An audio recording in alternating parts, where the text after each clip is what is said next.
Son las 7 de la tarde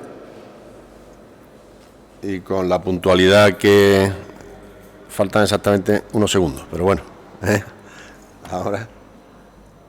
ahora sí que son las 7 de la tarde y con la puntualidad que digo que requiere el compromiso que tenemos para aquellos que nos están siguiendo a través de Internet, pues para que no tengan que estar en espera. Comenzamos ya con esta cuarta conferencia de los encuentros de Oleostepa, que me vais a permitir que vuelva a recordar que esta modalidad semipresencial de los encuentros de Oleostepa viene precisamente por las circunstancias del COVID, las limitaciones que tenemos en que se pudieran llevar a cabo las jornadas técnicas que venimos haciendo en Oleostepa los años pares y en la cual, bueno, pues ya sabéis de la muchísima afluencia en este salón de actos y que temporalmente, desde cuando ya estábamos en las puertas de lanzar la edición del 2020, justamente se decreta por razones del coronavirus, bueno, la imposibilidad de llevarlas a cabo en este salón de actos presencial. Pensábamos que era algo temporal, pero viendo que llega el mes de transcurre un año y seguimos con estas limitaciones, decidimos en este formato poder hacerlas para continuar teniendo el contacto directo con nuestros socios olivareros, bien aunque sea versión reducida de presencial y por supuesto a través de Internet en tiempo real, y después también podéis consultarlas, cualquiera de ellas, a través de YouTube, en la comodidad y en el día y la hora en que queráis, ¿no? Que están teniendo todas unas visualizaciones por encima o próximas a 1000, ¿no? Con lo cual los temas son de interés, demostración de que son de interés por esas visualizaciones, ¿no? Y digo que esta es la cuarta de ellas. Retomamos después del paréntesis del verano, del mes de agosto. Continuaremos después en octubre y en noviembre, que son las 6 que teníamos previstas inicialmente, para después ya plantearnos en plena campaña cómo van a ser las siguientes, ¿no? Hemos tenido, y la iniciamos, la primera de ellas el 3 de junio con Antonio Caro, con el técnico de los servicios técnicos de Asaja Sevilla, sobre la nueva política agraria comunitaria a partir del 2023, todo lo que se podía entonces conocer en esa fecha sobre lo que tendremos de la nueva política agraria comunitaria. Después tuvimos con Victorino Vega Macías el tema de nuevas tendencias de olivar, que nos contó pues todo lo que ya se está haciendo como novedoso, o de tecnología, o de nuevas aplicaciones de absolutamente todo lo que tecnológicamente hay en el olivar, incluso en marcos de plantación, en nuevas plantaciones, absolutamente todo, ¿no? Tuvimos precisamente en línea con esta, terminando con aquellas nuevas tendencias, pues el 15 de julio, nuevas variedades del olivo y ensayos del olivar en seto, que era Diego Cabello, de la Universidad de Córdoba, y bueno, nos planteamos, eso está para un olivar moderno, con disponibilidad de agua, con la mejor de las circunstancias, pero realmente aquí lo que importa, y mucho, es un 70-75% del olivar tradicional, de secano, con pendiente, que es prácticamente lo que abunda, al menos en nuestra región, prácticamente con datos del Ministerio de Agricultura, también en España, a nivel nacional, podemos extrapolar, y nos planteamos el que habláramos de, permitirme la expresión, de este olivar imposible, que es lo que se puede hacer con él, ¿no? Bueno, pues no quiero dar muchos datos porque el ponente que hoy nos acompaña, pues lógicamente lo va a tocar absolutamente todo, va a tener una parte importante sobre el tema del riego, pero básicamente lo que os digo, o sea que en España, con 2.750.000 hectáreas de olivar aproximadamente, el 30% es de riego, y muchos de ellos riegos deficitarios, o al menos así está declarado, y el 70% es un olivar de secano.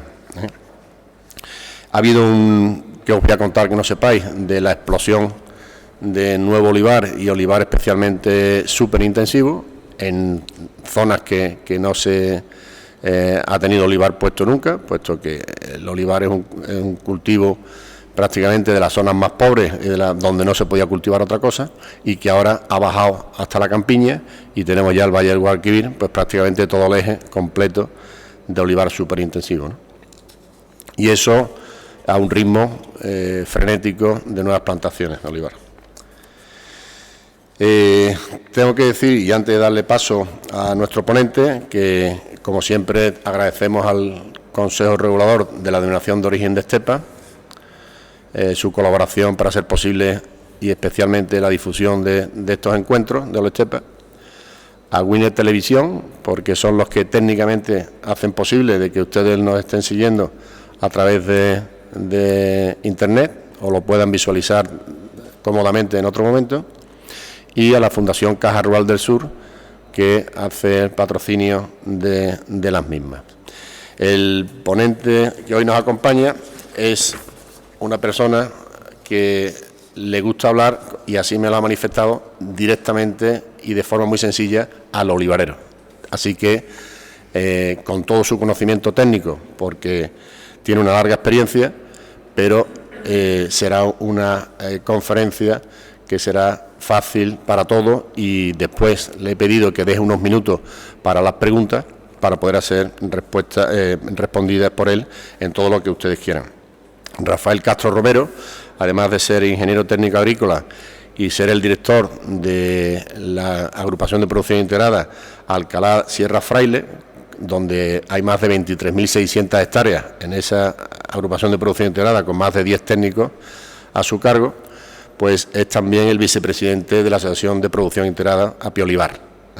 Y ya no le robo ni un minuto más, le agradezco, por supuesto, su tiempo para preparar esta presentación y por desplazarse hasta aquí. Y nada, somos todos oídos. Muchísimas gracias. Bueno, buenas tardes a todos. En primer lugar, quiero agradecer a Estepa y en particular a ti, Álvaro, la invitación que nos ha hecho a la Sociedad Técnica de Producción Integrada, a Tepi Olivar, para que participemos en esta interesante ponencia, y felicitaros por la organización de estos encuentros. Agradecer también la presencia a todos los que estáis en esta sala, y también, como no, a todos los que nos están viendo a través de Internet. Bueno, como bien has comentado, Álvaro, precisamente lo que nos pedisteis de que preparásemos la ponencia, pues no es una ponencia fácil, porque intentar explicaros o argumentaros qué cambios debéis hacer en el olivar de aquí de la comarca para poder incrementar la rentabilidad en un olivar tradicional de secano, cuando no disponemos de agua para riego, pues la verdad es que no es nada fácil, Y bueno, es un reto personal. Es cierto que yo vengo como bien ha dicho Álvaro, vengo de dirigir una API con 10 técnicos en una zona que es muy parecida a la zona vuestra, a esta comarca. Tenemos el 90% de nuestra superficie de olivar la tenemos de secano, olivar tradicional de secano también. Quizás las diferencias que haya con respecto a esta zona, porque la explotación, el tipo de explotación es similar a lo que tenemos aquí en esta comarca, explotaciones pequeñas, mucho número de agricultores, pero con parcelas realmente pequeñas. Nosotros además tenemos un problema, que quizá las pendientes que tenemos son superiores a las que tenéis aquí, que nosotros tenemos mucho olivar por encima del 20% y bastante olivar por encima del 30% de pendiente, que la media la pudiéramos considerar en torno entre el 15 y el 20%, pero tenemos unas pendientes importantes. Y a simple vista, cuando pasa uno por la carretera, cuando yo paso por aquí para ir a Sevilla o para ir a alguna otra zona, o cuando ustedes pasan por la comarca nuestra, que es la Sierra Sur de Jaén, resulta de que se aprecia una diferencia significativa en el modelo de cultivo del olivar. Aunque las explotaciones sean las mismas, aunque tengamos un olivar tradicional de secano igual, pero sí hay una diferencia significativa en cuanto al manejo de suelo.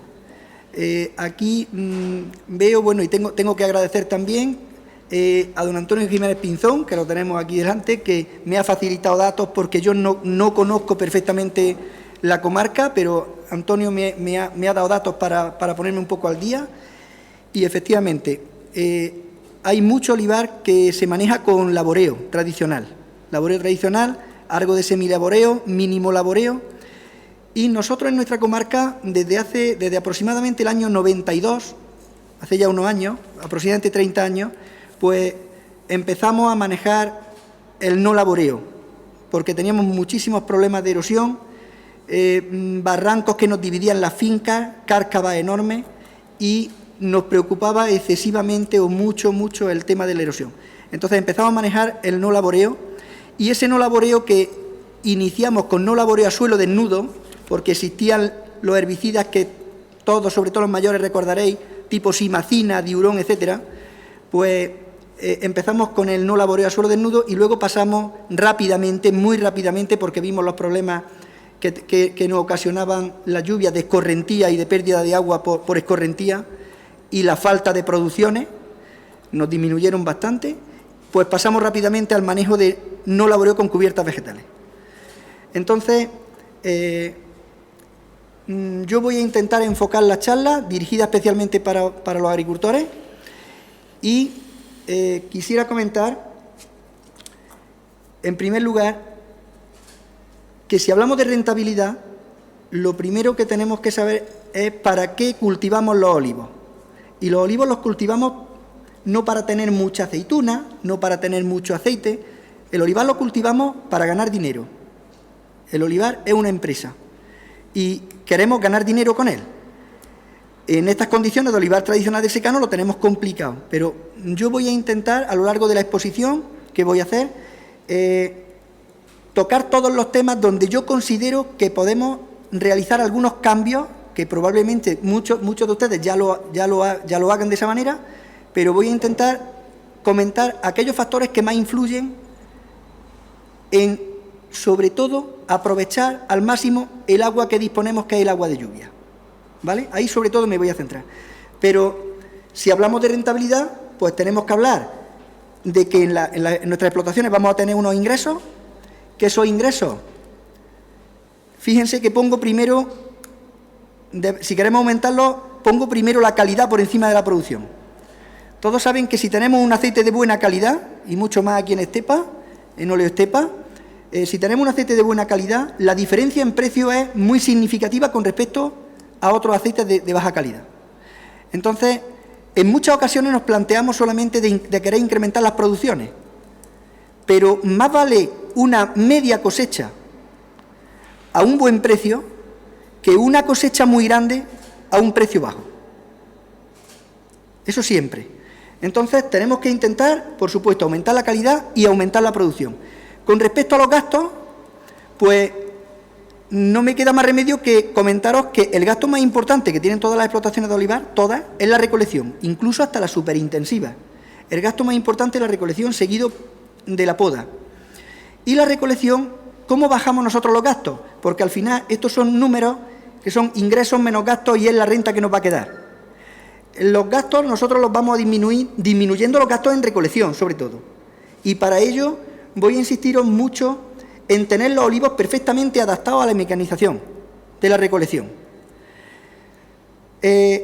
¿Cómo se adaptan el olivar para la mecanización de la recolección? En primer lugar, ir reduciendo el número de pies o de troncos, y eso se hace todo a base de poda. Ir preparando los troncos para que puedan ser cogidos con la mayor cantidad de pinzas de las que hay en el mercado posible, con lo cual no podemos tener las cruces del olivo demasiado bajas, tenemos que tener una altura de tronco suficiente para que todas las máquinas, bien los vibradores solamente frontales, buggy, etcétera, y los paraguas, todos necesitan una altura de tronco próxima al metro, que eso debe estar libre de ramas. Entonces, en muchas ocasiones se ven muchas parcelas que la altura de tronco no permite suficientemente bien el agarre de los troncos. Entonces, sobre todo, esos dos aspectos, que el reducir el número de pies es imprescindible. Si hacemos unos números a grosso modo, el recolectar un olivo de 50 kilos de aceituna con 3 pies viene a tener un coste aproximado, pongamos un ejemplo, de 20 céntimos por kilo. Si tenemos esos 50 kilos en 2 pies, se nos reduce a 17 céntimos. Y si esos 50 kilos los podemos tener en un solo pie, lo podemos reducir probablemente a 13-14 céntimos. Ahí es donde realmente podemos influir en bajar los costes. Porque en otros aspectos, llámese por ejemplo fertilización, tenemos muy claro que si un olivo necesita 4 kilos del abono X, no sé, un triple 15, un sulfato amónico, el que sea, no podemos recortarlo, porque si recortamos nos va a faltar cosecha. Entonces, hay ciertos gastos que no podemos reducirlos, pero ciertos gastos que sí. Y la recolección es el gasto más importante y donde más podemos influir en abaratarlo, adaptando la maquinaria, el olivar a la maquinaria. Bueno, me quiero centrar en principio en cuáles son los factores que influyen realmente en la productividad. Vamos a pensar, en primer lugar, cómo intentar aumentar la rentabilidad, la producción. El clima, sin duda ninguna, es el factor prioritario. ¿Qué es lo que pasa? Que el clima no podemos decidirlo porque ya lo tenemos aquí. Es el clima que hay aquí, en toda esta zona de estepa y la sierra sur de Sevilla, que es un clima que perfectamente está el olivo adaptado desde hace muchísimos años a este clima y le viene muy bien, sin tener problemas que nosotros allí sí tenemos determinados años que tenemos muchos problemas con las heladas. Incluso os puedo recordar que el año 2005, cuando empezamos algunas de las API, no la nuestra concretamente, pero otra, por ejemplo, en la zona de los Montes de Granada, empezamos una API en 2005 y vinieron unas heladas tremendas de hasta 20 grados bajo cero que nos obligaron a rebajar a ras de suelo 26.000 hectáreas de olivar. Eso aquí no es normal. Entonces, las limitaciones del clima aquí, en principio, yo me atrevería a decir que sobre todo es la baja pluviometría que tenemos. Si aquí tuviésemos una pluviometría media de 800 litros, probablemente que esta charla a lo mejor ni se hubiese planteado. Entonces, por supuesto que el segundo factor, sin duda ninguna, es el agua, la disponibilidad de agua. Un tercer factor que es el suelo. Aquí, mejor que ustedes, no conoce nadie el suelo, pero tenéis una zona muy amplia con suelos de poca profundidad, suelos muy calizos, pedregosos, donde ciertas variedades pues tienen problemas para ser productivas. Entonces, otro de los factores que es la... Bueno, pues ahí yo creo que la mayoría sí lo estáis haciendo bien con la variedad hojiblanca, que es una variedad que se adapta tanto a determinada escasez de precipitaciones y también se adapta bien a los suelos calizos, muy bien a los suelos calizos. Es una variedad que es becera, pero ahora daré unas pautas un poco para ver cómo podemos controlar y reducir en cierta medida la becería del olivo, de que un año carguen mucho y otro poco. Y, por supuesto, el manejo del cultivo, el manejo que haga el agricultor de cultivo en cuanto a toda la faena, de manejo de suelo, poda, fertilización, etcétera. Todo eso son factores que influyen en la producción. Sin duda ninguna, el agua, el factor más limitante que tenemos de la producción, el agua. Y en secano, ¿qué agua disponemos? La de lluvia. Bueno, pues dos aspectos importantes que son donde me voy a centrar va a ser en que tenemos que adaptar, o sea, todos los olivos no necesitan la misma cantidad de agua para producir.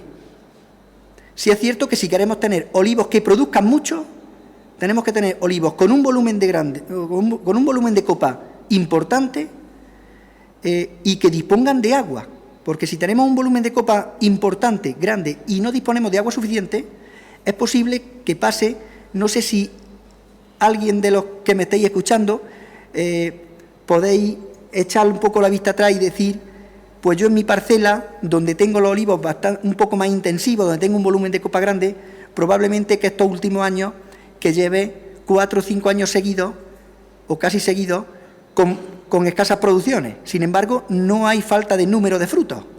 O sea, hay un buen cuaje, pero no hay un desarrollo suficiente del fruto para que luego dé un rendimiento en condiciones y finalice la cosecha en buenas condiciones. Entonces, imprescindible que adaptemos el volumen de copa de los olivos a la disponibilidad de agua que tengamos cada uno en nuestra explotación. Cada uno conoce el suelo donde tiene su olivar, cada uno conoce el volumen de copa, si tenemos los olivos con más densidad, si hay más olivos por hectárea o menos, etcétera. Y la variedad, por supuesto, porque olivos y blancos necesitan menos agua que un picual, por ejemplo, o que una manzanilla, o etcétera. Entonces, importante eso. Y por otro lado, voy a centrar también mi exposición sobre todo en intentar aumentar la disponibilidad de agua en el suelo, aprovechando exclusivamente la que tenemos, que es la de lluvia. ¿Por qué un olivo blanco necesita menos agua que un picual? Porque es un olivo más rústico, es un olivo que tiene un sistema radicular más potente y, por tanto, es capaz de recoger agua incluso de capas un poco más profundas, con lo cual tiene menos necesidades de que le aportemos agua, es capaz de producir con menos lluvia, con menos cantidad de agua disponible. Bueno, si hablamos de adaptar el volumen de copa, es importante, aquí me voy a centrar más que en adaptarlo, en reducir el volumen de copa de esas explotaciones, de esas fincas que ya tenemos un volumen de copa excesivamente alta, y vuelvo a repetir que las producciones se nos están viniendo abajo.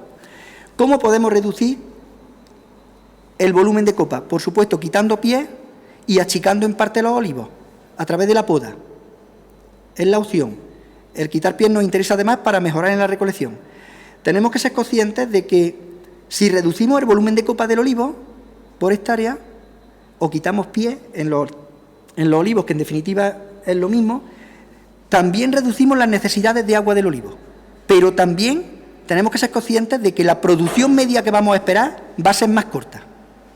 Pero es preferible tener la mitad de número de frutos en un olivo y que esos frutos lleguen a buen término, con buena cantidad de pulpa para que produzca bastante cantidad de aceite. Muy importante evitar las cosechas muy grandes. Esto es fundamental, fundamental. Año de cosecha muy grande, a partir de aquí no tenemos otra manera de influir nosotros en el olivo para poder estabilizar las cosechas. Nosotros debemos evitar tener grandes cosechas. ¿Cómo se hace esto? A base de poda, pero todos los años no se debe hacer la poda igual. El año que el olivo esté preparado para tener una superproducción, porque el año anterior haya sido una cosecha baja, porque el año anterior o ese invierno no haya habido muchas precipitaciones, el olivo no ha producido mucho, pero sin embargo sí ha tenido crecimiento suficiente y el olivo está muy preparado para echar cosecha este año. Eso se ve luego ya en el mes de febrero y en el mes de marzo. Cuando el olivo está de talones o de brotes muy buenos, podemos pensar que puede haber una gran producción. Ese es el año en el que tenemos que insistir con la poda de producción, no la de renovación ni la de formación, la de producción, y sobre todo en la poda de producción siempre hablamos de las 3 R's. La primera R, que es de rebaje de ramas altas, la segunda de realce de ramas bajas y la tercera de reparto de cosecha. A esta me refiero, a lo que es la poda de aclareo. Imprescindible esos años que haya una perspectiva de mucha cosecha, hacer una poda intensa de aclareo para reducir el número de frutos, el número de brotes, el número de flores y el número de frutos en definitiva. Ser conscientes de que un olivo, teniendo 20.000 aceitunas o teniendo 30.000 aceitunas, va a echarnos los mismos kilos de aceituna al final, pero con mejor rendimiento, y el olivo va a quedar mucho más descansado teniendo 20.000 frutos que 30.000 frutos. Esta es la forma de intentar mantener la becería a raya, de que no tengamos grandes saltos en cosechas de un año y otro. Bueno, si pasamos al tema de cómo aumentar la disponibilidad de agua en el suelo, pues me voy a atrever a daros unos datos, pero no sin antes comentaros que yo soy un técnico que me tengo como técnico muy práctico, menos teórico, y me gustan poco los números en el campo, porque los números en el campo 2 y 2 no son 4 casi nunca, ¿vale? Entonces, voy a hacer una comparativa entre los 3 sistemas de manejo de suelo que habitualmente tenemos en el olivar, hablando del laboreo tradicional, del no laboreo a suelo desnudo y del no laboreo con cubiertas vegetales. Y me voy a atrever a poner una serie de datos que son datos estimados por mí, por mi experiencia, y por datos que han salido que han sido editados a través de ensayos e investigaciones que ha hecho el IFAPA y otros centros, pero son datos a los que no quiero que le pongan ustedes demasiada atención por los números, porque, como ustedes saben, cualquier investigación que se haga en campo, aparecen unos datos que son unos datos que han salido en esa investigación, en ese ensayo concreto, en esa finca, con ese suelo, con esa pendiente, etcétera. Entonces, estos datos es posible que no se den nunca, pero es posible que en algunas circunstancias se den. Y sí les puedo decir que, por mi experiencia, son datos que yo considero bastante aproximados a una realidad de lo que aquí puede pasar.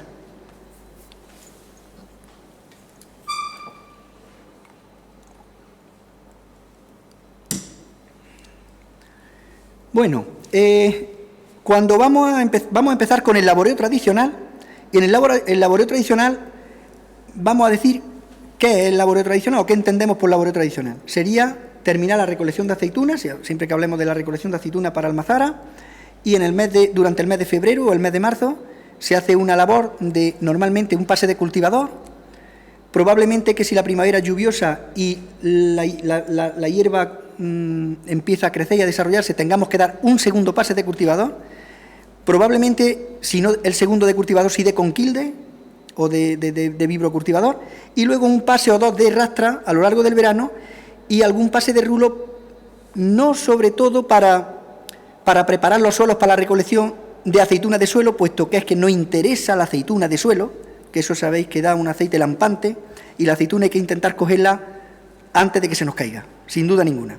Entonces, pero sí es importante preparar los suelos, tener los suelos uniformes, lisos y asentados, sobre todo para que los herbicidas, tanto de pre como de post emergencia, hagan un buen efecto.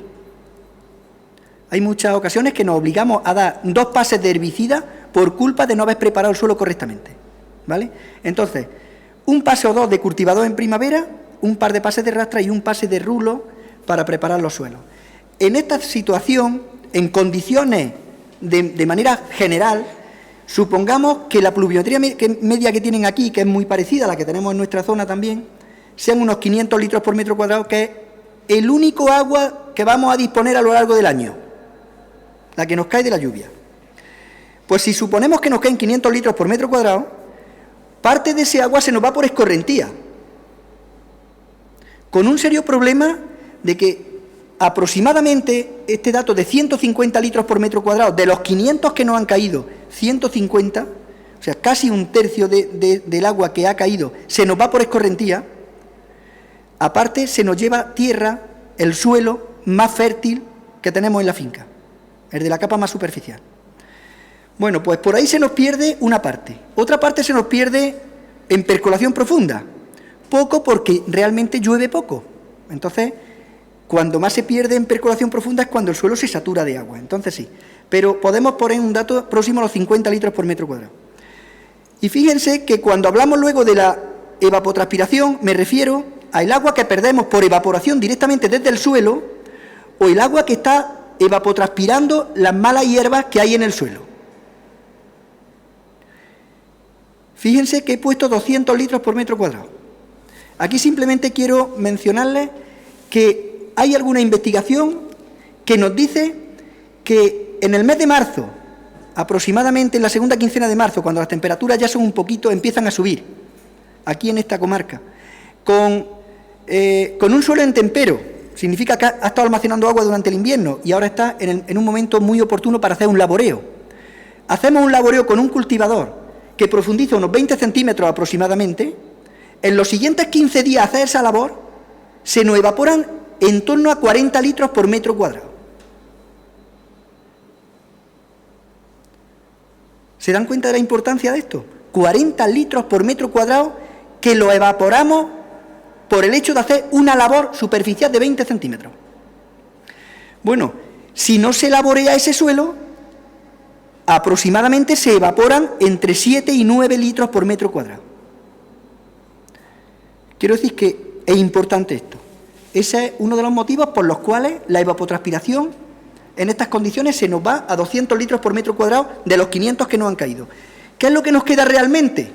Lo que nos queda realmente, unas pérdidas de 400, nos quedan 100 litros por metro cuadrado que en definitiva son los litros que quedan almacenados en el suelo para que aproveche el olivo. Y esos 100 litros son los que van a pasar por el tronco del olivo y son los únicos litros de agua que van a producir aceituna. De los 500 que han caído, está aprovechando el olivo 100. Bueno, pues yo me atrevo, por mi experiencia y demás, a poner una cifra de producción con esa cantidad de agua disponible para el olivo. Y en varios estudios que yo he hecho allí en mi comarca y demás, y estadísticas, datos estadísticos que tenemos, etcétera, aproximadamente cuando nosotros hacíamos laboreo antes del año 90 y algo, que se hacía prácticamente todo con laboreo convencional, aproximadamente un olivo de mi comarca, en tradicional de secano, la media de producción la teníamos en 30 kilos. Quiere decir que cayendo 500 litros por metro cuadrado haciendo laboreo convencional, me producen los olivos 30 kilos por olivo. 30 kilos. Si le preguntan a algún agricultor de mi comarca, les va a decir, no, aquí un olivo de media produce 50 kilos. Pero no es cierto. Piensen que en el campo las medias se quedan en calcetines. Por mi experiencia, las medias se quedan en calcetines. ¿Vale? Y algunas veces que no sean de esos modernos tobilleros. Porque son así realmente. Muchas veces hablamos de que mi finca produce tanto, pero cuando luego sumamos los kilos y dividimos entre los años y entre el número de olivos, nos damos cuenta de una realidad que no queríamos haberla conocido. Bueno, pues si de esta manera el olivar en laboreo convencional nos produce 30 kilos, vamos a comparar esto con un sistema de manejo de suelo en no laboreo con cubierta vegetal. De igual manera, cayendo 500 litros por metro cuadrado, ¿cuánto se nos irá por escorrentía? Pues si tenemos suelo desnudo, significa hacer aplicaciones de herbicida a todo suelo de tronco a tronco y que no haya nada de mala hierba en el suelo durante todo el año. ¿Vale? ¿Qué ocurre? Pues que para pendientes entre el 15 y el 20%, la escorrentía se incrementa, y se incrementa bastante, hasta 250. Significa, la mitad del agua que me llueve se me va por escorrentía.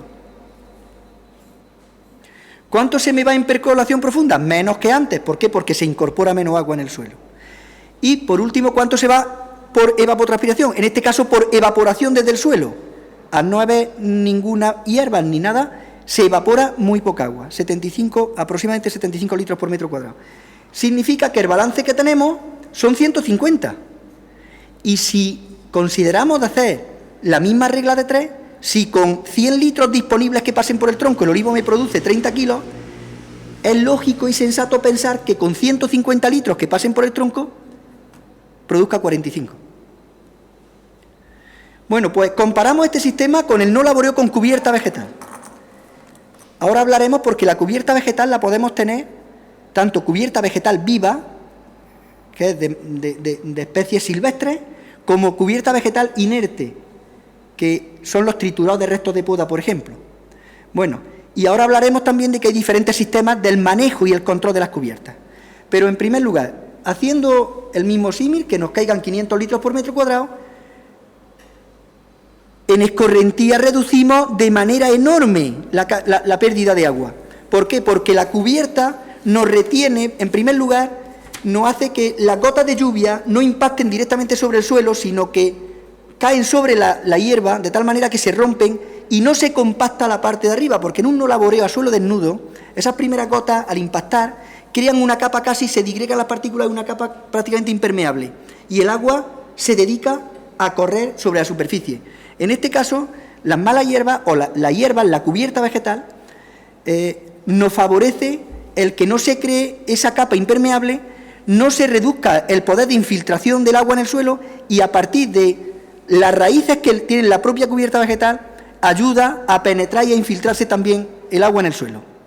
De tal manera que podemos considerar una pérdida por escorrentía próxima a los 50 litros por metro cuadrado. En percolación profunda algo más. ¿Por qué? Porque el suelo lo hemos cargado más de agua, con lo cual alguna pérdida más vamos a tener. Pero bueno, aquí quiero que pongan ustedes toda la atención. Hemos llegado al punto crítico de mi exposición, de la charla. ¿Qué pasa con la evapotranspiración en un suelo manejado en no laboreo con cubierta vegetal viva, en este caso viva? Pues que la cubierta viene muy bien durante todos los meses de otoño, invierno, inicios de primavera, para que el agua se quede en la finca. Pero a partir de que el olivo y la cubierta empiezan a desarrollarse con buena actividad porque empiezan a subir las temperaturas, precisamente la cubierta puede crear tal competencia con el olivo que este sistema podemos estar hablando de que sea el mejor sistema que podamos mantener en nuestras explotaciones o directamente pasar a ser el peor sistema que podemos utilizar en nuestras explotaciones. ¿Y de qué va a depender esto? Del sistema que elijamos para controlar la cubierta y sobre todo de lo más importante, el momento, que no se le olvide esta palabra, el momento de controlar la cubierta. Esto es fundamental. Un perito agrícola que me dio clase en el Cortijo del Cuarto ya me dijo en su día una frase que jamás se me olvida.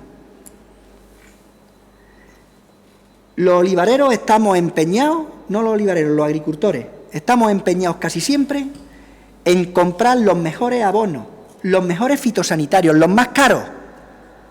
Y estamos equivocados. Lo importante en el campo no es lo caro y lo bueno, sino la oportunidad de hacer las cosas, el momento de hacer las cosas. Bueno, pues aquí quiero que no se le olvide. Si hacemos un control de la cubierta en su momento oportuno, y tengo que decir que ese momento oportuno no tiene muchos días para poder hacerlo, si lo hacemos vamos a tener un buen control, vamos a tener una buena producción, un enriquecimiento del suelo de materia orgánica, vamos a tener muchas cosas favorables. Pero si se nos pasa el momento de hacer el control de la cubierta, podemos tener tanta competencia en función del tipo, por supuesto, de cubierta que haya y la anchura, que nos quedemos sin cosecha o se nos reduzca enormemente. ¿Vale? Entonces, si continuamos, si hacemos un control de la cubierta con siega química, utilizando herbicidas, en el momento que hacemos la aplicación, en ese preciso instante, a partir de ahí, se paraliza totalmente el consumo de agua y la competencia por el olivo, dejando todo ese agua que se ha ido almacenando, dejándola a disposición de los olivos. Si hacemos control de siega mecánica, con desbrozadoras o segadoras, vamos a paralizar en ese momento el consumo de agua por la cubierta, pero dependiendo de las especies que tengamos en esa cubierta, sobre todo las especies, las gramíneas, van a tener un poder de rebrote importante, tan importante en función de la disponibilidad de agua que hay en el suelo. Pero si hay agua en el suelo bastante, van a tener un rebrote importante y van a continuar consumiendo, lo cual nos obligará a repetir un segundo pase de desbrozado. ¿Vale? Pues si continuamos con este símil, pues al final nos quedan, de los 500 que han caído, 200 por metro cuadrado. Y si hacemos la misma regla de 3, podemos incrementar la producción. Vuelvo a repetirles, no se fijen en los números, estos números no serán realidad, no coincidirán nunca, pero sí la idea de lo que yo quiero transmitirles, de ponerles de manifiesto esta comparativa que tenemos con estos tres sistemas de manejo de suelo. ¿Qué quiero decir con esto? Resumiendo, que el manejo de suelo es importante que vayamos pasándolo al no laboreo y a utilizar las cubiertas vegetales, si queremos aumentar las producciones de nuestras explotaciones de olivar de secano tradicional. Bueno, para continuar, otro punto de apoyo que tenemos es que ya veo que os han dado una charla también del tema de la PAC. Bueno, pues la última propuesta que hay ahora mismo es que nosotros los olivareros nos podemos acoger, si queremos cobrar el 100% de la PAC, de lo que nos vaya a venir, tenemos que acogernos y cumplir al menos un ecoesquema. Un ecoesquema es una práctica de cultivo que nos vamos a comprometer a desarrollarla en nuestra explotación. Hay 8 ecoesquemas, de los cuales los olivareros nos podemos acoger a 2 de ellos. Tanto uno como otro son establecimiento y mantenimiento de cubiertas vegetales. Uno de ellos es de cubiertas vegetales vivas y otro cubiertas vegetales inertes. Vuelvo a repetir que esto es una propuesta todavía que no se ha llegado a cerrar pero parece que es la última propuesta y que tiene muchas posibilidades de salir adelante. Quiere decir que con los argumentos que yo ya le he transmitido, de que van a mejorar la producción en sus explotaciones, no sabemos cuánto, algo, por cambiar el sistema de laboreo al no laboreo con cubierta vegetal, y si queremos cobrar la totalidad de la subvención, tenemos que ir olvidándonos de los laboreos. Un paso importante, muy importante, y a través de la PAC y de los objetivos que persigue, la PAC nueva, nos van a obligar a ello. ¿Vale? O sea, tenemos dos motivos importantes para hacerlo. ¿Vamos de tiempo? Fenómeno. ¿Fenómeno? Va bien. Bueno, pues voy a continuar con la realización de otras faenas y ver también qué otras cosas podemos hacer o podemos modificar para intentar aumentar las producciones también en el olivar. Si hablamos ahora del tema de la fertilización, siempre nos hacemos 4 preguntas. 4. Una, ¿qué tipo de fertilizante utilizo? Otra, ¿qué dosis de fertilizante utilizo? ¿Cuánto he hecho? Otra, ¿cómo lo aplico? ¿O por dónde lo aplico? Y otra, ¿cuándo lo aplico? ¿Cuándo es el momento oportuno? Bueno, pues en olivar de secano esto es muy diferente al olivar de regadío, muy diferente. En primer lugar, porque con respecto al tipo de abono, en secano tenemos, digamos, 2 opciones de poder aplicar los fertilizantes. Una que es en superficie en el suelo. Hay algunas veces que queremos incluso incorporarlo con un rejón bajo tierra, pero la mayoría de los olivareros lo hacemos en superficie, y otra parte a través de los tratamientos foliares, normalmente conjuntamente con los tratamientos fitosanitarios. Bueno, pues en regadío tienen la opción de meterlo en fertirrigación a través del agua de riego, o sea, va el abono en vena. Las necesidades que el olivo tiene se las pueden ir dando totales en función de una máxima producción y además en los momentos más oportunos. Ahora necesita el olivo más nitrógeno, le meto más nitrógeno. Luego necesita potasio, potasio. Luego un poquito de boro, boro. En secano no tenemos esa disponibilidad. Con lo cual, la primera pregunta que nos deberíamos hacer es ¿cuándo aplicamos los abonos en superficie en secano? ¿Cuándo? Y la respuesta es todo lo contrario de lo que a mí también me enseñaron en el cortijo el cuarto en mis primeras clases. Que recuerdo que nos decía el profesor, importantísimo jamás aplicar los fertilizantes antes de esperar lluvia, porque se nos van por escorrentío o por lisiviación. Últimamente el tiempo está cambiando mucho, o yo ya soy muy viejo y ha cambiado mucho en ese tiempo, pero es cierto que ahora lo que tenemos que estar muy pendientes de mirar el tiempo por las mañanas cuando nos levantamos. Imagino que la mayoría haréis como yo. Me meto, primera página ve el tiempo, segunda página ve el precio del aceite. Eso es lo habitual todas las mañanas. El agricultor antes lo primero que hacía era levantarse por la mañana, abrir la ventana o abrir la puerta y mirar al cielo. Ya como tenemos el móvil es más fácil mirar el internet, Maldonado, el otro. En fin, en definitiva, tenemos que estar muy pendientes a cuando haya previsiones de lluvia, porque desgraciadamente cuando vamos a hacer las aplicaciones de abonos, que normalmente es a finales de invierno, inicios de primavera, cuando el olivo va a empezar su desarrollo, en ese caso, en muchos años que pensamos en esperarnos y retrasar estas aplicaciones, luego nos quedamos sin lluvia y ese abono no lo está utilizando la planta, porque en secano no hay manera de que lo utilice si lo echamos una vez con el suelo seco. Entonces, previsiones, mira las previsiones del tiempo, y justo cuando los olivos estén a punto de empezar con su movida, pues hacer la aplicación en ese momento. Eso es importante.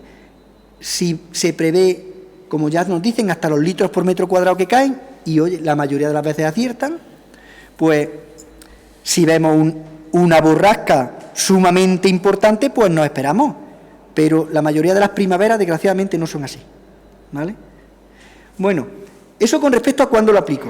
Con respecto a qué tipo de abono, ahí siempre os voy a dirigir a vuestros técnicos de API, porque en función de los análisis de suelo que hacen de la zona homogénea donde tenéis el olivar, y en función de los análisis de hoja y de quien tiene riego, de los análisis de agua de riego, en función de eso y de la cosecha esperada, hay que abonar. Hay que buscar qué fórmulas son las más adecuadas.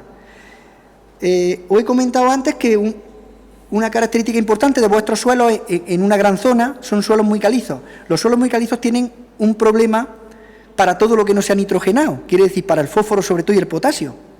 Y es que hay problemas de fijación por la caliza, de bloqueo, con lo cual en muchas ocasiones no se van a notar resultados de hacer aplicaciones de fósforo y potasio en el suelo, con lo cual tendremos que irnos a hacer aplicaciones sobre todo vía foliar. Y piensen que el potasio es el elemento que más cantidad necesita un olivo, sobre todo un olivo que produzca en buena cantidad. Entonces, importante decidir esos abonos en función de ese asesoramiento que os van a ofrecer vuestros técnicos de API. Por otro lado, las dosis. Las dosis tenemos que adaptarlas, sin duda ninguna, a la cosecha que se espere. No vayamos a pensar que por echar más kilos de abono vamos a tener más cosecha. Porque vuelvo a decir que el factor limitante de la producción es la disponibilidad de agua, no es la disponibilidad de nutrientes. Aquí, sobre todo el agua. Cuando hay condiciones de escasez de agua, tenemos que reducir los aportes también de fertilizantes. Y, por último, la forma de aplicación, sobre todo los que apliquéis abonos nitrogenados, es muy importante que, si es posible, aplicarlos bajo copa del olivo para que no estén, que estén lo más sombreados posible, porque los nitrogenados, tanto si aplicamos urea como amoníaco como nitrato, pero sobre todo la urea cuando hace el traspaso a amoníaco o el amoníaco, tiene problemas de volatilización, se nos evapora. Si lo aplicamos con abonadora a todo suelo y hay una calle muy ancha sin que esté sombreada, podemos perder una parte importante si no llueve rápidamente después de la aplicación. Entonces, cuando tengamos dudas de que no nos va a llover pronto y no nos quede más remedio que aplicarlo ya, pues intentar aplicarlo bajo copa. Los nitrogenados siempre aplicarlos de la manera más uniforme que podáis, muy uniforme, no con la pala, hechos montones, porque pueden producir fitotoxicidad por un exceso de sales concentradas, y en un punto concreto cae una pala con 2 kilos de sulfato amónico o urea, se produce una fitotoxicidad ahí en esas raíces, y esas raíces le afectan a una rama, y esa rama lo primero que hace es que se nos defolia y podemos tener problemas. Con lo cual, los nitrogenados siempre de la manera más uniforme y bien esparcidos posible. Repartir, por supuesto, en secano. El abono parte en superficie y parte en los tratamientos fitosanitarios. Que vienen años muy secos y no hay perspectiva, y se nos va y nos llega a finales de abril y no hemos abonado en superficie porque no había condiciones. Directamente me iría a hacer algunas aportaciones más foliares, aunque no coincidan solamente con las aplicaciones fitosanitarias, sino hacer algún tratamiento foliar en plan de nutrición. Una técnica que nosotros utilizamos mucho en nuestra zona, que vuelvo a repetiros, que olivar de secano tradicional, es que en las campañas con gran cosecha, ahora precisamente en este tiempo, ahora, en septiembre, antes de las primeras lluvias que se avecinan del otoño, esos años de gran cosecha, los olivos tienen unas necesidades muy grandes de potasio, muy grandes. Y en estos suelos calizos, vuelvo a repetir, que la disponibilidad de potasio es muy escasa. Entonces, es muy conveniente hacer una aportación de abonos ricos en potasio ahora, en esas campañas de gran cosecha, pensando en que nos llueva pronto, que se disuelva y que venga el veranillo del membrillo, para que la planta pueda tomarlo, transformarlo y al final producir más cantidad de aceite, que es lo que nos va a ayudar sobre todo el potasio. ¿Vale? Hay una cosa que es importante. El potasio, lo mismo que comento que el nitrogenado conviene repartirlo de la manera más uniforme posible, el potasio no. Nosotros le decimos a nuestros agricultores que el potasio hay que maltirarlo. Maltirarlo. Maltirarlo es echarlo a chorreones, a cordones, bajo copa. De tal manera que con los suelos altos en caliza vamos a tener una parte de ese potasio que se va a bloquear, pero cuando se sature la caliza va a quedar mucho potasio o parte del potasio disponible para la planta. Si nosotros agarramos y lo aplicamos a todo suelo, la cantidad que va a caer va a ser una cantidad que en gran medida va a quedar bloqueada en el suelo. Bueno, con respecto al tema de los tratamientos fitosanitarios, pues aquí siempre os voy a dirigir a vuestros técnicos de API. El técnico de API es el colaborador más importante que tenéis cada uno, y yo me consta que todos estáis haciendo producción integrada y disponéis de un técnico independiente, un técnico que estáis pagando vosotros y que se debe a vosotros y que no está comprometido con casas comerciales. La labor que hace el técnico es de semana tras semana, desde 1 de marzo hasta mediados de noviembre, semana tras semana, está muestreando parcelas en campo, revisando estaciones de control, donde tiene trampas, de spray de mosca, de uzofera, de glifosato, etcétera, de todo. De tal manera que es el que mejores datos tiene, sin duda ninguna, para aconsejaros cuándo y cómo debéis hacer los tratamientos. Y siempre tenéis que pensar una cosa: el técnico de API os va a recomendar o os va a ordenar los tratamientos cuando no quede más remedio, cuando se superen los umbrales de tratamiento y se atiene perfectamente al reglamento de producción específica en olivar, que es muy claro, y el que dice que tenemos que actuar de cualquier otro método que sea posible antes que utilizar los productos fitosanitarios. Pero si no queda más remedio y se superan unos determinados umbrales, hay que hacer tratamientos con productos fitosanitarios. O podemos perder una parte muy importante de la cosecha. Entonces, dirigiros siempre al técnico de API y no hagáis los tratamientos por vuestra cuenta.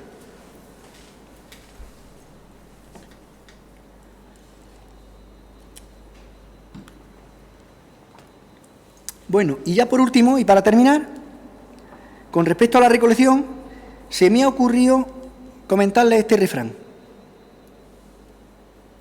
Quien recoge la aceituna antes de enero, se deja el aceite en el madero, pero ahí está para el año venidero.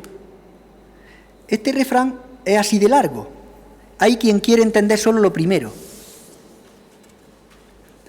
En mi zona, en esto estamos más atrasados que en esta zona. Gracias a Oloestepa, gracias a tener los técnicos que tenéis aquí, a Álvaro, a la política que lleváis de buscar calidad, me consta que hace bastantes años la recolección pues empezaba próxima a Navidad y se mantenía hasta marzo, imagino, y esa recolección a día de hoy, eso es impensable. Estáis recolectando prácticamente durante el mes de noviembre y diciembre.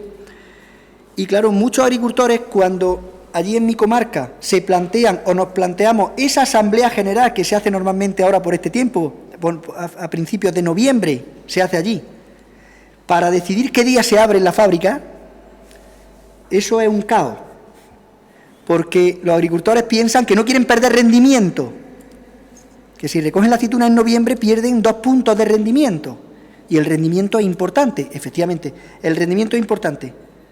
Pero lo mismo que dice este refrán, si yo recolecto en noviembre, tengo con seguridad que ese olivo no se va a quedar tan agotado como si lo recolecto en enero. Voy a recoger una aceituna que me va a dar una calidad superior de aceite, voy a perder posiblemente un par de puntos de rendimiento, pero ese rendimiento lo tengo para el año siguiente, porque lo que es el olivo se repone, tiene más tiempo para reponerse y poder fructificar al año siguiente. Es el otro punto que os decía para intentar regular las cosechas y regular la becería. Entonces, es importante, seguís con la labor que vais haciendo, de adelantar lo que podáis la recolección y que tengáis claro que no por coger la aceituna en noviembre vais a dejar de ingresar aceite. Lo único que pasa es que parte de ese aceite que vais a ingresar este año lo vais a ingresar el año que viene. Y en definitiva, yo prácticamente he terminado. Pues muchísimas gracias.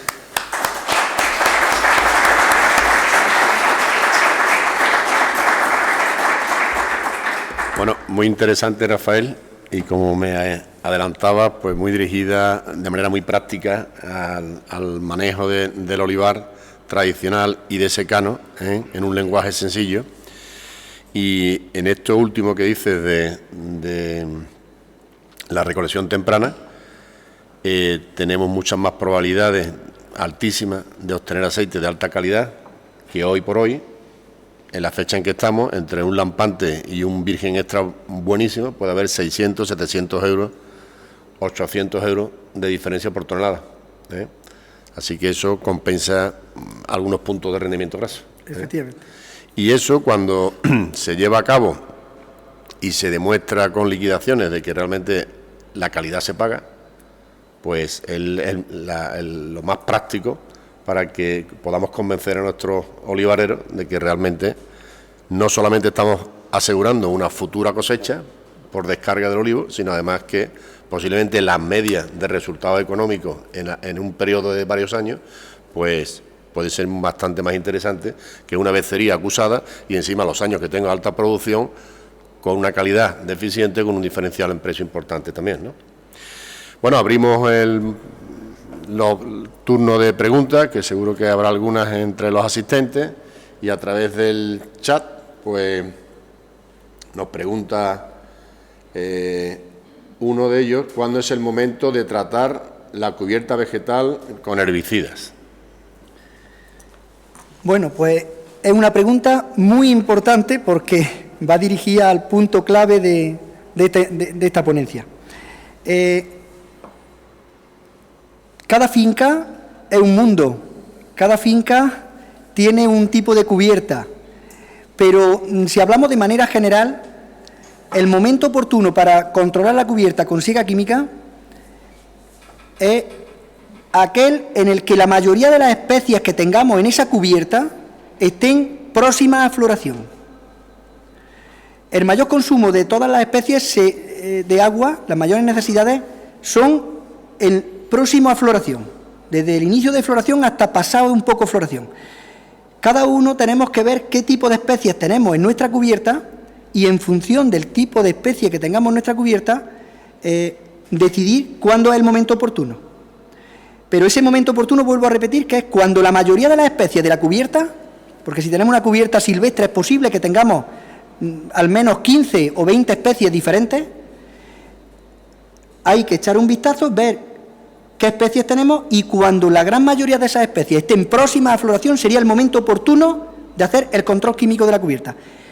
Igualmente que el control mecánico de la cubierta, ¿vale? Yo tengo una anécdota, porque nosotros en nuestra API nos comunicamos con nuestros asociados a través de WhatsApp y SMS, y bueno, cuando hay algún tratamiento, algún aviso de tratamiento o algún aviso importante que consideramos, le mandamos un mensaje a nuestros socios. Y siempre le echo un poco en cara a que el mensaje que menos caso nos hacen es el mensaje más importante, que va dirigido para ellos, el más importante, que es precisamente cuando llega el momento de hacer el control de las cubiertas. Como nosotros los técnicos estamos en campo todos los días, o casi todos los días, nosotros sabemos en cada zona de nuestra API, por zona homogénea, cómo están las cubiertas, qué tipo de cubierta hay, cómo va el estado fenológico de cada una de las cubiertas. Y en función de eso vamos mandando los mensajes. Tenemos fincas que están desde los 550 metros de altitud hasta los 1.400 metros de altitud. Por supuesto que empezamos controlando las cubiertas porque las especies están en floración antes, un mes antes, en las parcelas que están a 550 metros de altitud y un mes después o 40 días en las partes más altas. Pero ese mensaje siempre le echo en cara a mis agricultores de que es el que menos caso nos hacen. Ellos están esperando un mensaje para que les digamos, hay que tratar el PRAI, el glifode, la mosca, el repilo, pero este mensaje parece que muchos no lo entienden. Y alguno me decía, ¿para qué me tienes tú que decir cuándo es el momento de que yo tengo que controlar la cubierta? Si yo es que estoy con otra faena ahora, estoy con la poda o estoy con otra faena. Pues precisamente ese mensaje va dirigido para que se deje todo lo que se esté haciendo en el campo y enganche uno la desbrozadora o la cuba y la barra herbicida y haga el control de las cubiertas. Fíjense que en 2 semanas que se nos pase el momento oportuno, podemos estar hablando de una pérdida de cosecha del 50%, en algunos años de primavera escasa de agua. Entonces, resumiendo, cuando la mayoría de las especies que tenemos en la cubierta estén próximas a floración, sería el momento adecuado para hacer ese control. Bueno, pues alguna pregunta más en la sala. Aquí está. Vale, te van a dar el micrófono, Juan.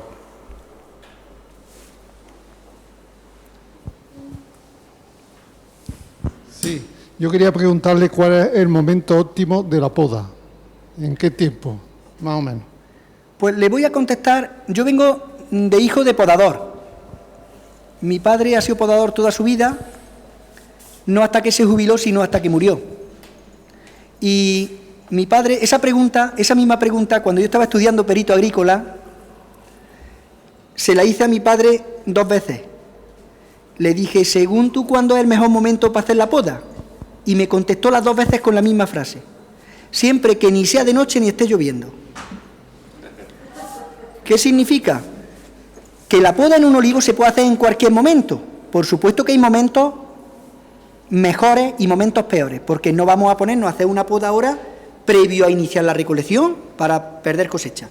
Y hay ciertos motivos que nos pueden hacer que tengamos que atrasarla o adelantarla. En zonas donde haya riesgos de heladas, se aconseja que se retrase la poda, porque no es lo mismo un olivo abrigado que un olivo desabrigado, se puede afectar más. En zonas donde haya problemas de plagas tipo euzofera, hay que estar muy pendiente de no llegar a podar precisamente cuando tenemos mucho vuelo de mariposa que está haciendo puestas de huevos. Sobre todo cuando hacéis poda de renovación, cuando vais a manquear un olivo, porque esos brotes, sabéis que ahí la euzofera ataca mucho. Bueno, pues esa poda de renovación debéis trasladarla a momentos en que no haya mucha curva de vuelo de esa mariposa. Y por otro lado, es importantísimo, no sé si aquí tenéis más o menos problemas, pero hay una enfermedad que es la tuberculosis, las verrugas del olivo, que pueden ser un problema y la poda puede ayudar a que sea un problema más serio todavía. Las verrugas del olivo, la tuberculosis, está provocada por una bacteria que penetra por la herida, tanto si hay una granizada, por ejemplo, si hay una helada y se resquebrajan los tejidos, o si hay un vareo, o si hay una poda. Para que esas bacterias penetren y desarrollen la enfermedad, tienen que juntarse tres factores. Uno es que el olivo tenga heridas, que se las vamos a hacer con la poda. Otro es que haya bacterias, quiere decir, si hay verrugas ya en la finca, ya sabemos qué bacterias tenemos. Y el último es que el olivo esté mojado. Mojado. Significa esto que donde hay problemas de verrugas hay que amordar la poda a épocas, días no lluviosos, días de pocas nieblas, días secos. O bien esas parcelas dejarlas para hacerlas por la tarde y no por las mañanas, o bien cuando hay estos días de niebla, de algunos temporales que luego se mantienen unos pocos días de niebla y los olivos chorreando, esos días olvidarse de hacer poda en esas plantas. Pero por lo demás, me remito a la frase de mi padre. ¿Otra pregunta por aquí? Sí, es que lo del micrófono es para que puedan oírlo los que están a través de internet. Esperamos un segundo y así pueden ellos oír la pregunta también. ¿Y cuándo es el momento más oportuno del desbareto? ¿Perdón, Del desbareto. Bueno, pues el desbareto normalmente lo solemos hacer en el momento en el que ya no tenemos riesgo de que vuelvan a brotar. Quiere decir, todo esto influye en la rentabilidad porque son costes. Podría interesar en olivos centenarios que tienen un tronco muy grueso con peana muy grande, donde las varetas que echa el olivo es un bosque. En estas situaciones, sin duda ninguna que es preferible no desvaretar mecánicamente, sino químicamente, con herbicidas que se aplican para paralizar el crecimiento y el desarrollo de esas varetas. Cuando tenemos olivos de un solo pie, las varetas que echa son relativamente pocas y no con mucha fuerza. Quizás los olivos recién podados tienden a echar más varetas. Los olivos que este año no se han podado, pues echan menos varetas. Pero cuando hay poca vareta, es más interesante y es más barato hacerlo manualmente o mecánicamente. Bien con tijera, con hachuela o incluso se están utilizando las mismas desbrozadoras de mano con el hilo para cortar las varetas y demás, para no dañar la base de los troncos.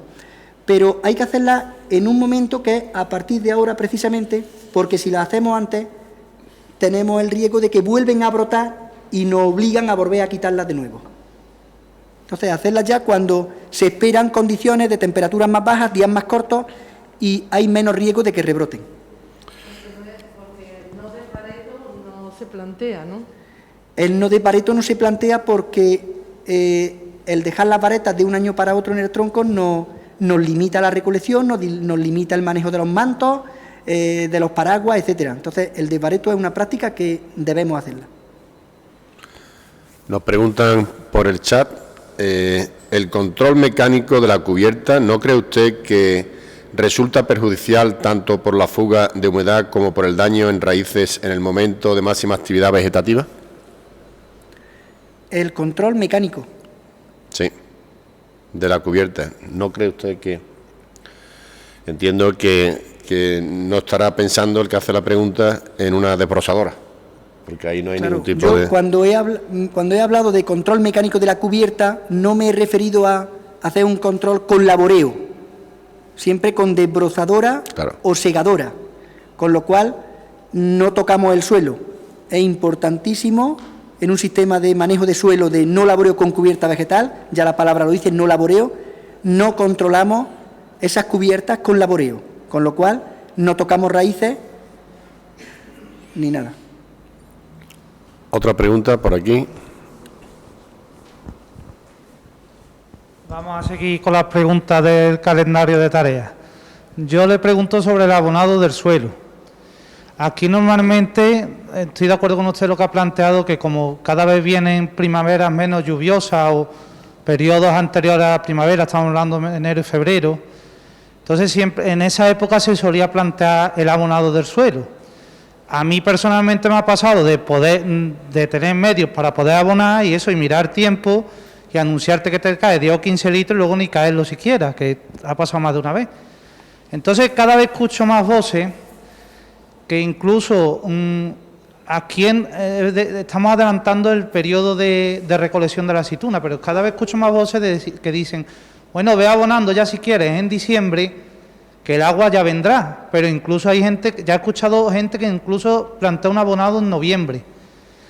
También con la susceptibilidad que puede tener que a lo mejor en enero vengan fríos como otros años han venido, o tenemos este año el tema de Filomena, que aquí no ha afectado tanto, pero es verdad que en algunos sitios pues ha hecho bastante destrozo. Entonces, ¿cuándo ve usted, recomendaría, viendo los ciclos de lluvia que tenemos, que deberíamos aplicar el abonado del suelo?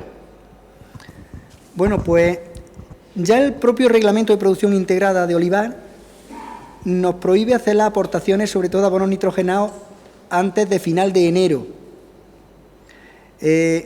Los motivos son fáciles de entender porque los abonados nitrogenados tienen riesgo de pérdida, unos por volatilización y otros por lisiviación o lavado. Si nosotros hacemos las aplicaciones muy tempranas, la mayoría, los periodos importantes de lluvias que solemos tener son finales, sobre todo de otoño y el invierno, y los inicios de primavera. Ahí es donde vienen la mayoría de las lluvias.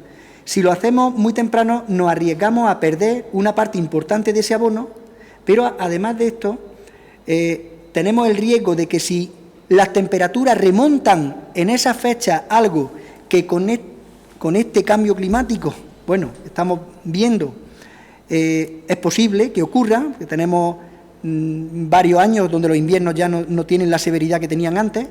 Si remontan las temperaturas y hemos hecho una aplicación de nitrogenado, ha llovido y se ha disuelto, y el olivo tendiera a moverse algo, tenemos un riesgo importantísimo de heladas. Y si nos pillara incluso sin haber recolectado la aceituna, hasta que la aceituna se agarre al olivo, se reverdezca un poco y esté mucho más dura al derribo. Entonces, Por eso no se aconseja que el abono se aplique tan temprano, sobre todo hablando de abonos nitrogenados, ¿vale? Porque tiene todos esos problemas.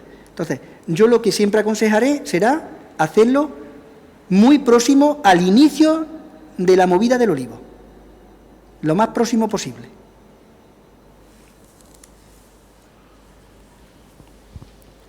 ¿Más preguntas? Rafael, ¿alguna experiencia en vuestras diferentes APIs de olivar sobre aportaciones de compost en secano y no laboreos, con cubierta? ¿Qué experiencia tenéis que nos podéis contar? Bueno, pues lo estamos haciendo no de manera general, pero sí hay, porque se han creado algunas plantas de producción de compost en algunas de las cooperativas, no concretamente en mi comarca, pero sí en los alrededores, y precisamente se están haciendo aportes. Casi todo se está gastando en producción ecológica y también en producción integrada.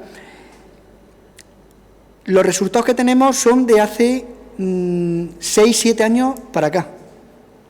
Y lo que sí hemos notado, pero tampoco sabemos si se lo podemos achacar totalmente a esto o no, es un incremento de la materia orgánica del suelo importante. Lo que sí sabemos es que no hay necesidad de incorporarlo al suelo mediante laboreo. El compost se puede aplicar perfectamente en superficie, que se va degradando y con la lluvia se va incorporando. Y hemos notado incrementos de materia orgánica en el suelo que en fincas donde se está aplicando el compost son más elevados los niveles que estamos encontrando, pero ya estamos encontrando desde que empezamos a manejar el no laboreo con cubiertas vegetales, porque la hierba, una vez que bien la tratamos químicamente o la desbrozamos, se va incorporando esa materia orgánica al suelo, de tal manera que los niveles que nosotros teníamos a principios de los años 2000, en todos los análisis de suelo de allí, no superábamos en ninguno un 0,7% de materia orgánica, y tenemos niveles ahora mismo próximos al 1,5%. Eso, 20 años, pero es lento, pero es muy interesante. El suelo se va mejorando, poco a poco. La aportación de la desbrozadora, de la cubierta, el picado del ramón... El triturado de ramas, que también es habitual. Y el compost, claro. Y las aportaciones de compost. Lo que sí es cierto es que se gasta todo el compost que se produce. Hay demanda para gastarlo, pero no hay suficiente producción para poder... Aquí tenemos una experiencia de 6 años con de una planta piloto de compost muy pequeñita, porque es de 1 millón de kilos, que tampoco es que sea. Y la verdad es que todos los años lo que se produce se lo retiran y se están haciendo ensayos y todos con resultados muy positivos, sí, muy interesantes, ¿eh?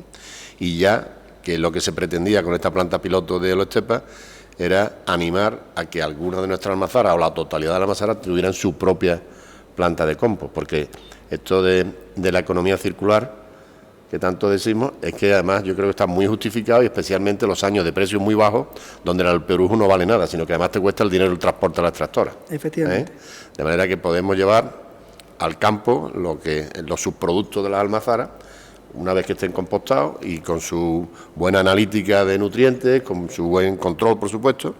Y la experiencia, digo, es que aquí ya tenemos una almazara que, si no ocurre nada y no se retrasa, pues para el mes de noviembre tendrá en marcha prácticamente la totalidad del alperujo, se va a compostar, que es la cooperativa Arbequisur, ¿eh?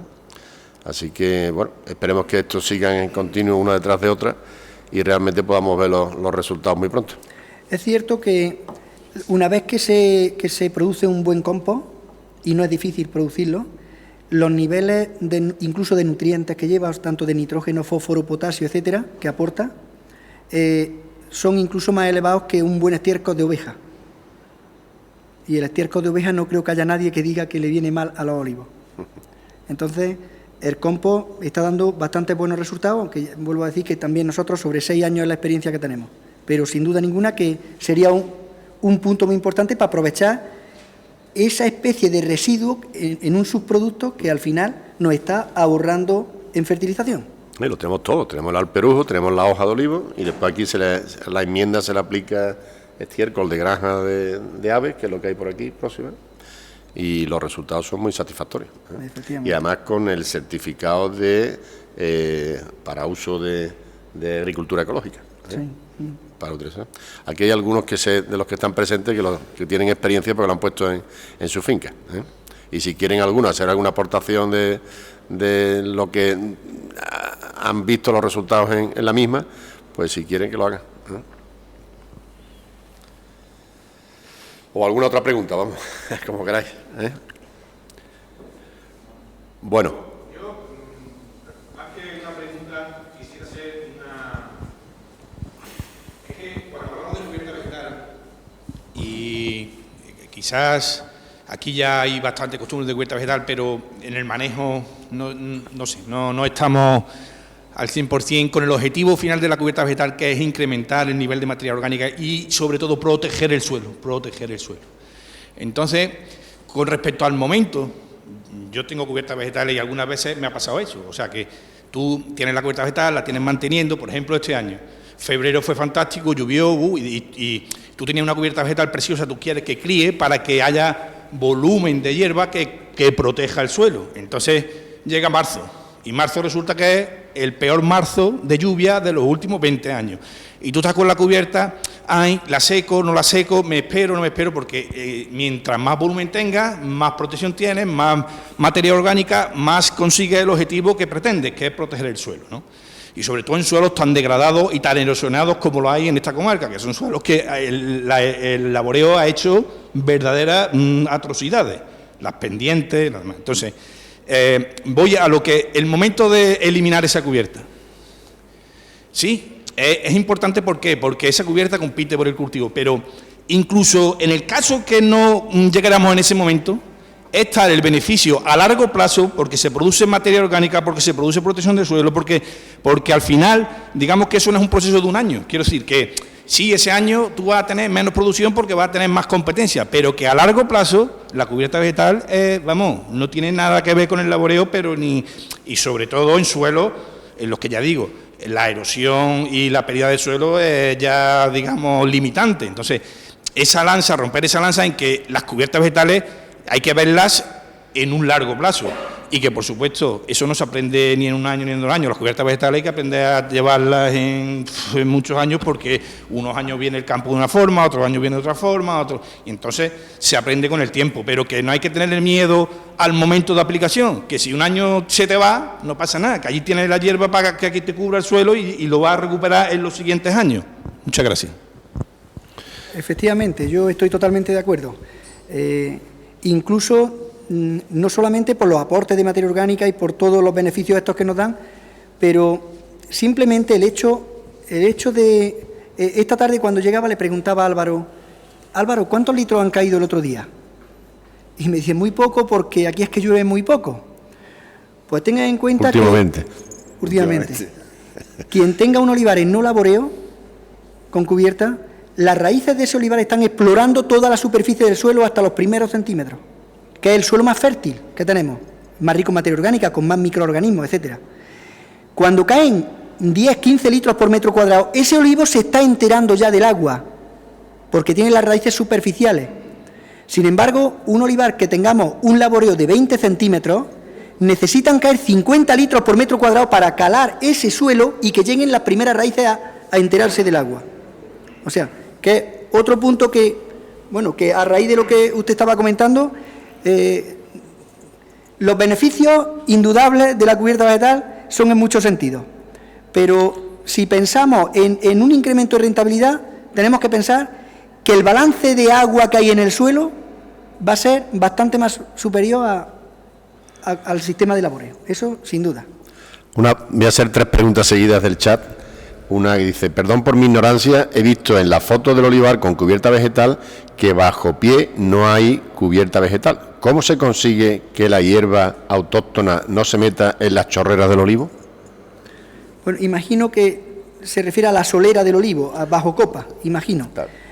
Porque efectivamente en las fotos que hemos puesto se ve que la cubierta está en el centro de la calle y bajo copa normalmente utilizamos barras herbicidas, barras pulverizadoras, que van haciendo una aplicación en línea por una cara del olivo y por la otra para mantener eso limpio.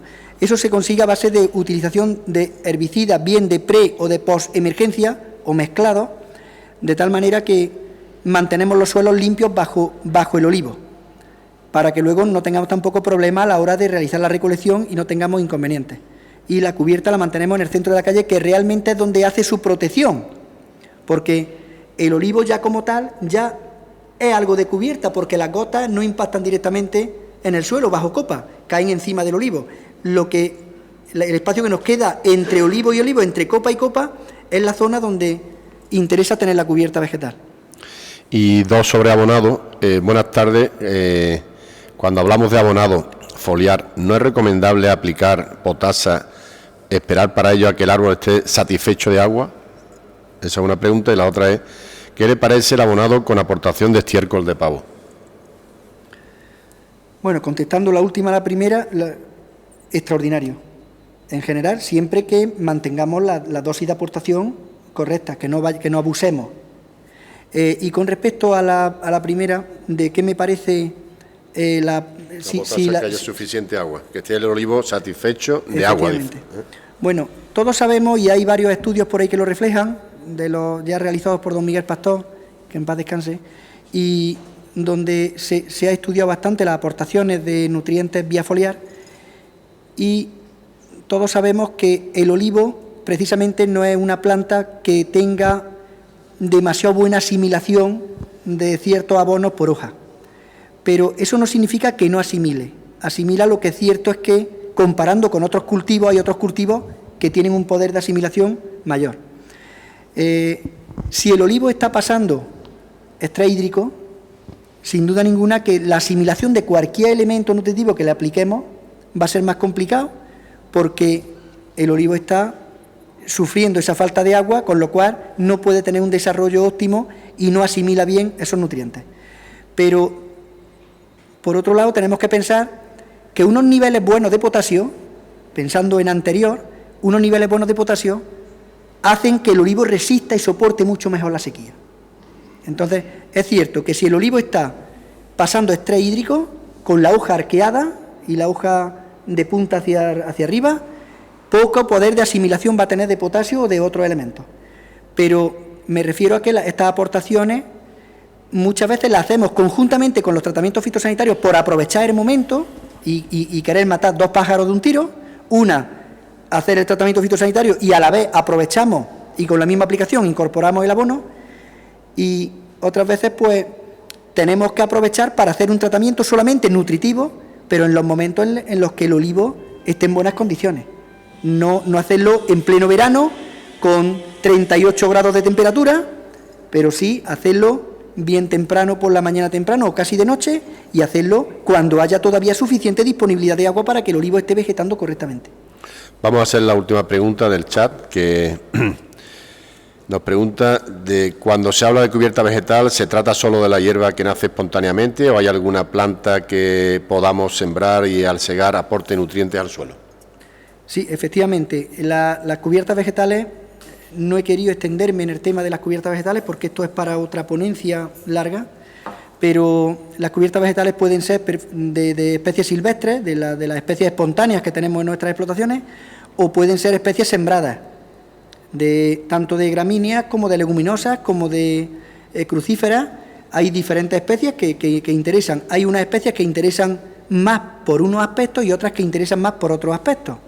Por ejemplo, donde tengamos problemas de verticillium, pues se suele aconsejar que se hagan siembras de especies crucíferas, porque cuando las crucíferas, los jaramagos, el sinapi, cuando se pone con un desarrollo bastante grande y está en plena floración, se hace una siega mecánica, un desbroce, y se incorpora al suelo y produce una serie de sustancias que afectan al verticillium de tal manera que nos reducen el verticillium que tenemos en el suelo.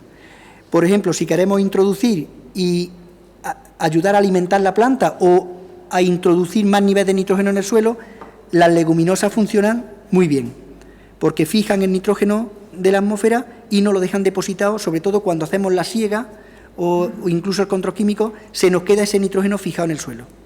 Entonces, de cubiertas pues podríamos estar hablando un par de días.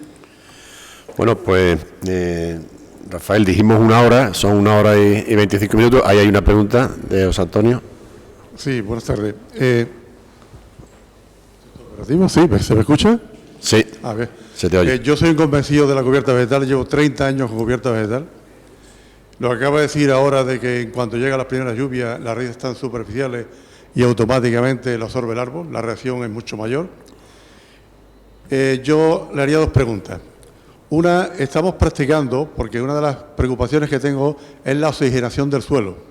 Si no labramos nunca, y yo no labro, siempre estamos cortando la cubierta vegetal, ¿cómo oxigenamos el suelo? Una de las cosas que se nos está ocurriendo es hacer pases suturador por medio de las calles, y también con eso conseguimos la mejor filtración en las calles de la lluvia, ¿vale? Y la otra pregunta va enfocada en que, en vista de las pocas lluvias que hay o de la posible evaporación que tengamos cuando hacemos un tratamiento de nitrógeno y el sol se nos come y se nos va porque no llueve para disolverlo, inyectar eso. Ahora nosotros lo que estamos intentando ahora, todos los abonos, hacerlos todos inyectados. 2 tratamientos de abono al año, pues 2 tratamientos que hagamos inyectados. Y eso evita que el sol le pegue y en cuanto haya posibilidades de lluvia, automáticamente va a haber humedad en el suelo y lo va a dejar más aprovechado. No sé si esa es práctica o eso que le estoy poniendo lo ve viable y correcto. Pues perfectamente viable y hay... Para que se pueda oír por internet.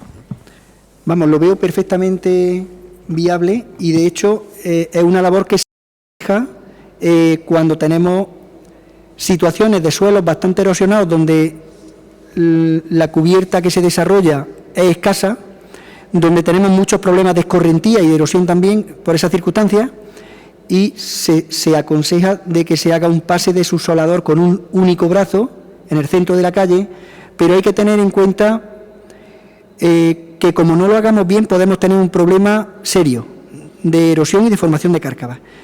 Cuando se hagan estos pases de subsolados por el centro de la calle, en primer lugar no se pueden hacer de manera continuada en toda la hilada porque, salvo que tengamos unos olivos plantados en curvas de nivel, que entonces sí podríamos, pero normalmente los olivos los tenemos a marcos bien cuadrados, rectangulares, etcétera.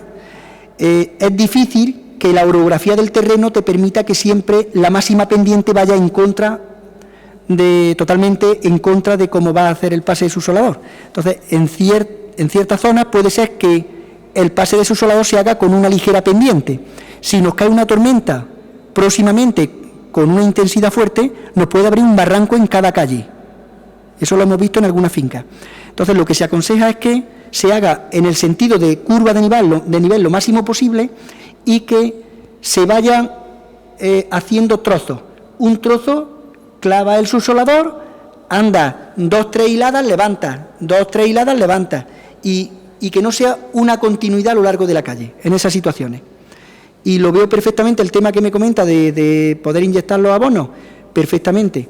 Hay que considerar, como todo, hay que considerar cada uno en su explotación la forma más barata también de poder abonar. Eso tiene también un coste quizá un poco más elevado, probablemente, pero es interesante a la hora de tener mayor eficiencia de los abonos nitrogenados, sin duda que sí. Pero entonces, ¿cuánta oxigenación necesita el suelo? Quiero decir, entonces la cubierta está impidiendo la oxigenación y no entiende, la verdad es que lo escucho. ¿Sí? ¿Lo repito? Por favor. Sí. Perdón, no, que es la primera vez que escucho lo de la oxigenación del suelo, porque, no sé, entendía que se oxigenaba aunque tuviese cubierta vegetal. Entonces, por eso le pregunto, ¿no se oxigena? Y si no se oxigena, ¿cuánta oxigenación necesita? Porque no lo había escuchado antes, la verdad. Gracias.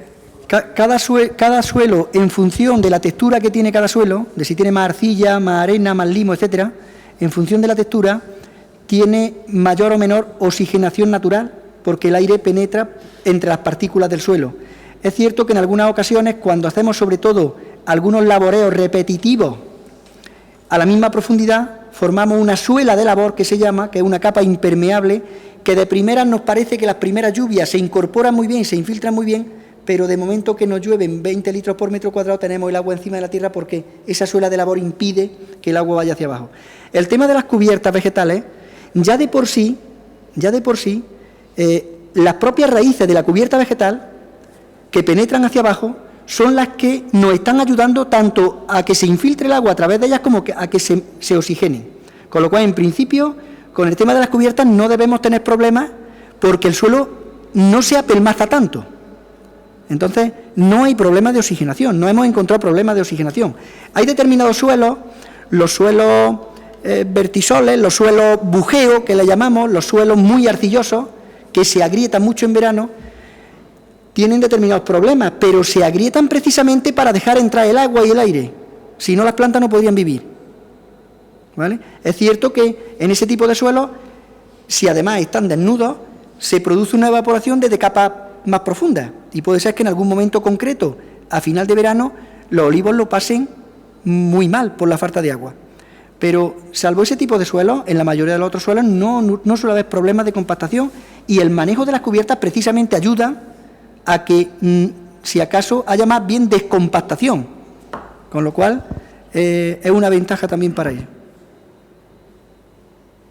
Entonces, no lo entiendo, la verdad, porque está diciendo este señor que lleva 30 años con cubierta vegetal, ¿no?, y que tiene problemas de oxigenación del suelo, es que no lo entiendo. No, que no tiene problema. ¿Cómo? Que le preocupa, pero que está encantado con el resultado de la cubierta vegetal. O sea, que no tiene problema de oxigenación. Que le preocupa, ha dicho, ¿no, José Antonio? Pero que no tiene ningún problema de...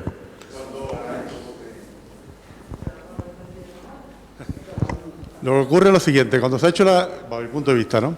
Cuando se ha hecho el laboreo tradicional, que toda la vida lo han hecho nuestros padres y nuestros abuelos, pues lógicamente cuando tú aras la tierra, estás moviendo la tierra, la estás oxigenando. Con las nuevas prácticas, para evitar la erosión y para llevar a los olivares a una mejor situación, sobre todo en la erosión y en el mejor aprovechamiento de cara a conservación de la naturaleza, el suelo no lo mueve, ya se queda fijo, porque lo que hace es cortar la hierba superficialmente, ¿no? Entonces, la preocupación que yo he expuesto es simplemente el hecho de que si es aconsejable pasar el subsuelador, no solamente para evitar en la escorrentía o que haya una mejor filtración, sino también porque por donde pasamos el subsuelador rompemos esa corteza y nos ayuda a oxigenar el suelo. Ya ha explicado, en este caso Rafael, que la propia cubierta vegetal, su raíz, ayuda no solamente a que perfore el agua y ayuda a almacenar el agua, sino también ayuda a oxigenar la tierra, con lo cual ha hecho una aclaración perfecta. Y sí es cierto que donde tenemos muchos pases con los tractores, sobre todo en recolección, o porque continuamos los pases continuos cuando sulfatamos y tal y cual, queramos siempre unos pases continuos que apelmazan el suelo y a veces también es bueno romperlo, en este caso, con ese pase del sulador, pero que estoy de acuerdo totalmente con él. A mí mi preocupación estaba si el pase del sulador es aconsejable para ayudar a esa oxigenación, pero nada más. Muy bien, pues ahora sí que vamos a dar las gracias a Rafael por su trabajo, por su presentación, por su tantísima respuesta a las dudas que se han planteado aquí. A todos ustedes, pues invitarles nuevamente, ya se lo recordaremos, el próximo encuentro que tendremos de Oloestepa en el mes de octubre y el tema que vamos a tratar. Y nada, que tengamos una buena campaña olivarera que se inicia precisamente en 15 días, porque ya sabéis que oficialmente finaliza la campaña olícola el 30 de septiembre y el 1 de octubre estamos en la nueva, y que Dios quiera mandarnos un poquito de agua para que sea mucho mejor. Y nada más, muchísimas gracias a todos. Muchas gracias.